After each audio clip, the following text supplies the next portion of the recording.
Radhe Krishna friends, আপনারা আগে নিশ্চয়ই দুটো পার্টে দেখছেন কি আমরা মায়াপুর ইস্কন মন্দিরে গিয়েছি। আর এটা ভোগ আমরা গ্রহণ করছি। ভোগ গ্রহণ করার পরে কিন্তু আমাদের ওখানে বলে দেওয়া হয়েছিল কি প্লেট থালা বাসন কিন্তু নিজের থেকে রাখতে লাগবে, আর রেখে নিয়ে এখানে হচ্ছে হাতটা ধোয়ার জায়গা। এখানে আমরা হাতটা ধুয়ে কিন্তু বেরিয়ে চলে আসলাম। আর এখন আমরা যাচ্ছি নিজেদের যেখানে থাকতে গীতা ভবনে থাকবো ওখানে যাচ্ছি। আর রাস্তাতে দেখতে পাচ্ছেন আমাদের ক্যাম্পাসের ভিতরে অনেকগুলি দোকান আছে যেখানে গোপীর ড্রেস পাওয়া যাচ্ছে।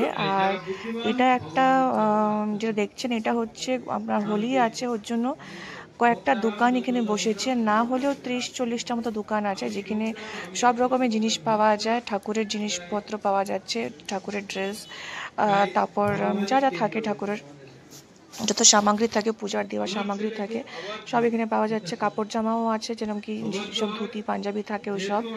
গোপী ড্রেস পাওয়া যাচ্ছে, দেখছেন এসব সামনে ছোট বাচ্চাদের থেকে নিয়ে বড়দের অবধি সব গোপী ড্রেস এখানে পাওয়া যায়। এখানে স্পেশালি আমি দেখছি পাওয়া যায়, বাইরে কিন্তু এসব পাওয়া যাচ্ছে না। মানে মায়াপুরের বাইরে পুরো ক্যাম্পাসের ভিতরে পাওয়া যাচ্ছে, আর এখানে যে জায়গাটা পাওয়া যাচ্ছে। আর এখানে দেখলাম অনেকগুলি গোপী ড্রেস ছিল, ছোট থেকে নিয়ে বড় অবধি। তারপর মালা টালা ছিল, অনেকগুলি মালা। আর এখানে আমি এখান থেকে অনেক কিছু নিয়েছি, যেরকম কি আমার রাধাকৃষ্ণ আছে, অনেকজন জানি এখানে রাধাকৃষ্ণ আমি ড্রেস নিয়েছি। সুন্দর সুন্দর ড্রেস পাওয়া যায় এখানে। আর রাধাকৃষ্ণ সাজানোর জন্য মালা, তারপর চুড়ি টুড়ি এখানে সব কিছুই পাওয়া যায়। তো ওইখান থেকে মানে খুব সুন্দর সুন্দর মানে ভ্যারাইটিস রকমের আছে, তো ওইখান থেকে নেওয়া মানে খুব সুবিধা। তো এইসব নেওয়ার পরে আমি বাড়িতে চলে গেছিলাম, মানে কি বলে গীতা ভবনে চলে গেছিলাম রেস্ট নিতে। আর রেস্ট নেওয়ার পরে কিন্তু আবার সময় হয়ে চলে আসছে দর্শন করার। তো আবার রুম থেকে বেরিয়ে পড়েছি, কেন কি জানি কি এখন যদি দর্শন না করি তাহলে কিন্তু আবার কিন্তু বন্ধ করে দিবে ওখানে। 8টার সময় বন্ধ হয়ে যায় আর 4:30টার সময় কিন্তু খুলে।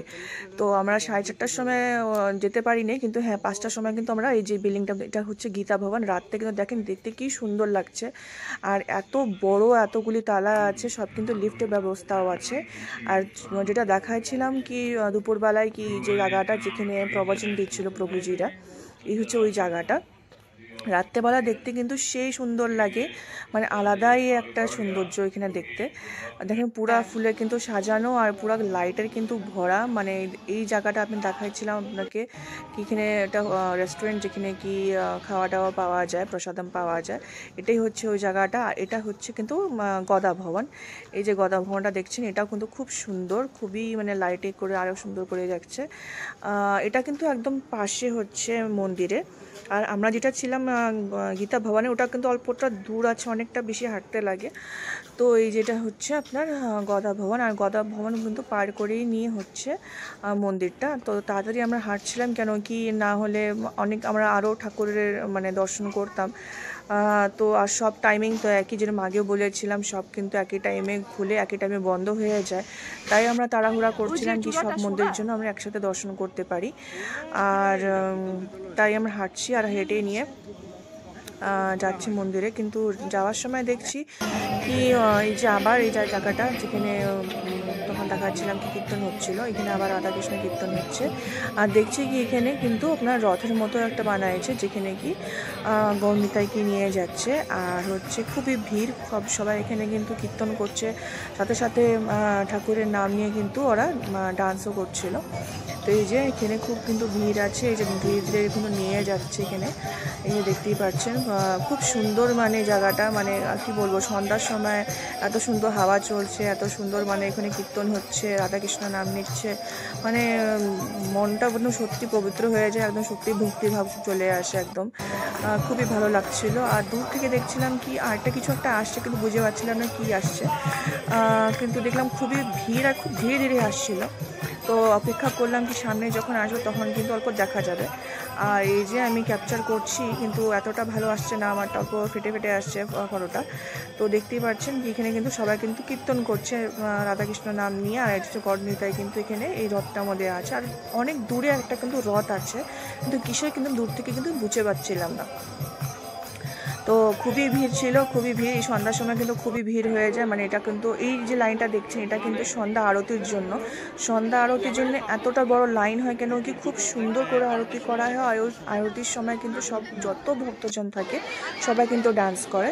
আর এটাই হচ্ছে মেইন চন্দ্রোদয় মন্দিরটা, যে এখানে কিন্তু আপনাকে সব কিছু মানে যত এখানে ভিতরে যত মন্দির আছে ক্যাম্পাসের ভিতরে, আপনার সব কিছু করার আগে কিন্তু আপনাকে মোবাইল পার্স কিন্তু সব জমা করে দিতে লাগবে, জুতো পুতো সব জমা করে দিতে লাগবে। ভিতরে আপনি কিন্তু কোনোটাকে ভিডিও করতেই পারবেন না। তো এখানে এত লম্বা লাইন ছিল।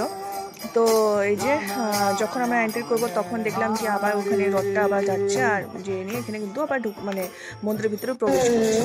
তো যেটা আমি বলছিলাম দূর থেকে দেখা যাচ্ছিল না, ওটা হচ্ছে এটা রথটা। এটা হচ্ছে দেখেন দুটা কিন্তু অনেক বড় বড় কিন্তু গরু আছে, যেটা টেনে টেনে নিয়ে আসছে। খুব বিশাল রকমের গরু, আমি এত বড় গরু কোনদিন দেখিনি, এত শিংওয়ালা গরু দেখে আবার ভয় লাগছিল। কিন্তু না, পরে দেখলাম এখানে কিন্তু এরা এখানে রথটার ভিতরে কিন্তু এখানে নিজের প্রভুজিকে মানে এখানে ওরা কী বলবো মানে হাওয়া দিচ্ছে ঠাকুরকে, আর এখানে কিন্তু ওরা নিয়ে যাচ্ছে আবার মানে মন্দিরের ভিতরে আসলে ঢুকা নিয়ে যাবে।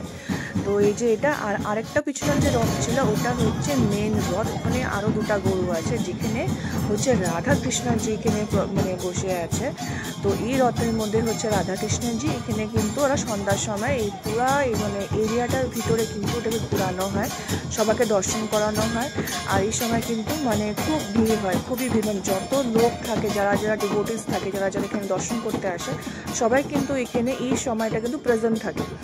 তো এখানে কিন্তু ওরা দেখছিল সবাই, আর অনেকটা ভিড়, সবাই দর্শন করছিল। সামনে দেখতেই পাচ্ছেন এত বড় বড় গরু, আর বড় গরুর আপনার শিংটাও দেখতে পাচ্ছেন। আচ্ছা, তো এখানে হচ্ছে যে রাধাকৃষ্ণজি, এটা কিন্তু হচ্ছে আপনার মন্দিরের ভিতরে যে ছোট ছোট রাধাকৃষ্ণের এই প্রতিমা ছিল ওই প্রতিমাটাই এখানে কিন্তু নিয়ে যাচ্ছে। আর এখানে কিন্তু যে পুরো জায়গা কিন্তু ঘোরানো হয়ে গেছে, দর্শন করানো হয়ে গেছে। এখন কিন্তু আমার মন্দিরের ভিতরে আবার এটা প্রবেশ করছে। এই যে রাধাকৃষ্ণ যে রথটা যাচ্ছে সামনে দেখতেই পাচ্ছেন, আর পিছনে দেখেন কি ভিড়, মানে যত এখানে লোক। আমার মতে এখানে না হলেও 1 লাখ লোক মতো তো হবেই, ওর থেকেও বেশি হতে পারে। সব লোকে ভিড় দেখছেন। আমার তো মানে দাঁড়ানো অসুবিধা হচ্ছিলো, কেন কি আমরা যাচ্ছিলাম অন্য ডাইরেকশনে, ওরা যাচ্ছিলো অন্য ডাইরেকশনে, ধাক্কাধাক্কি লেগে যাচ্ছিলো। অনেকটা ভিড়। আর এটা কিন্তু সবসময় থাকে। আর প্লাস হচ্ছে কেন কি কদিন পরে ছিল শিবরাত্রি, প্লাস হচ্ছে আপনার হোলি, ওর জন্য কিন্তু ভক্তের জন্য আরও বেশি সমাগম, মানে অনেক বেশি লোক। আর এই যে এখানে আমরা এখন ভাবছি কি এখানে দর্শনটা করব, কেন কি এটার টাইমেও সেম যেরকম আগে বললাম, সব মন্দির একই টাইমে খোলা হয়, একই টাইমে বন্ধ করে দেওয়া হয়। ওই জন্য ভাবলাম কি ফার্স্ট এই জায়গাটা দর্শন করে নিই। আর এই জায়গাটা আমি দেখাইছিলাম, এখানে সবসময় কিন্তু কীর্তন হতে থাকে। এটা হচ্ছে কুটির ভিতরে একটা মানে কি বলবো গড়নিতাই যে আছে জায়গাটা যেখানে সবসময় কীর্তন হয়, ওই জায়গাটা। এখানে ভিতরে আর ঢোকা হলো না, দূর থেকে প্রণাম করে আমরা অন্য মন্দিরে প্রবেশ করলাম। আর এই জায়গাটা যেখানে মন্দিরে প্রবেশ করব ওর আগে কিন্তু মানে এটা হচ্ছে মেন গেটের সামনে, এখানে কিন্তু অনেকগুলি স্টল, সবই ইসকনের আন্ডারে, সবই এতগুলি স্টল আছে, সব কিছু কিন্তু এখানে পাওয়া যায়, যত পূজার সামগ্রী থাকে সব পাওয়া যায়। আর রাত্রেবেলা দেখতে কিন্তু অসাধারণ লাগে। আর এখানে দেখতে পাচ্ছেন অনেক কিছু আছে, যেরকম বললাম আমি গোপীর ড্রেস স্পেশালি এখানে যেটা সবাই পরে, ওই গোপীর ড্রেসটা আছে। আর যে মন্দিরের কথা বলছি, যে মন্দিরে দেখতে যাচ্ছি, এটা হচ্ছে এই মন্দিরটা। এই যে দেখছেন আপনি পুরা কিন্তু এই যে আমি হেঁটে হেঁটেই যাচ্ছি, খুব খুশি, কেন কি আমার এত বছরের স্বপ্নটা পুরা হচ্ছে, কি আমি রাধাকৃষ্ণ মন্দিরে আসবো, ইসকন মন্দিরে আসবো, মায়াপুর, এটা আমার অনেক বছরের স্বপ্ন, ওটা আমার পুরা হচ্ছে।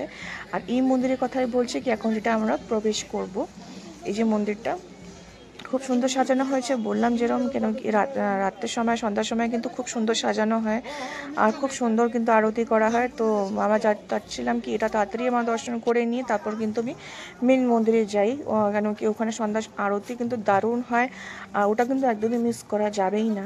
তো ওই জন্য চাচ্ছিলাম তাড়াতাড়ি এখানে কিন্তু যাই, কিন্তু কেন বললাম অনেকটা দূর, অনেকটা হাঁটতে লাগে, আর হাঁটতে একদম পুরো হাঁপায়ে গেছিলাম।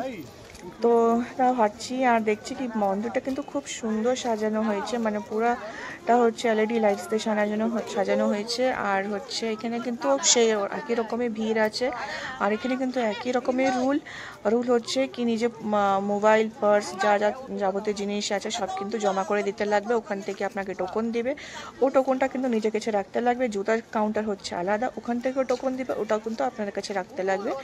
আর ওর পরে কিন্তু মন্দিরে প্রবেশ হবে।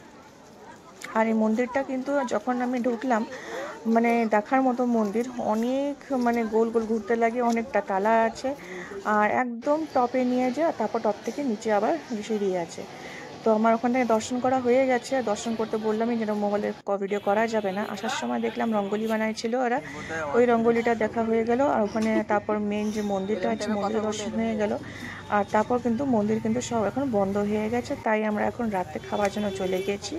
আর এই যে খাওয়াটা হওয়ার পর যখন ফিরছিলাম তখন কিন্তু দেখতেই পাচ্ছেন বৃষ্টি শুরু হয়ে গেছিলো, তাই ছাতা নিয়ে যায়নি, তো প্লাস্টিক মাথার মধ্যে দিয়ে আসতে লাগলো। আর এখানে যে মায়াপুরে বিখ্যাত যে বিরিয়ানি পাওয়া যায়, ওই বিরিয়ানির দোকানে আমরা গিয়েছিলাম বিরিয়ানিটা খেতে, মানে পুরো ভেজ বিরিয়ানি আর হচ্ছে কিন্তু সয়াবিনের চাপ। তো খাই দিয়ে এখন আমরা আবার রিটার্ন করছি।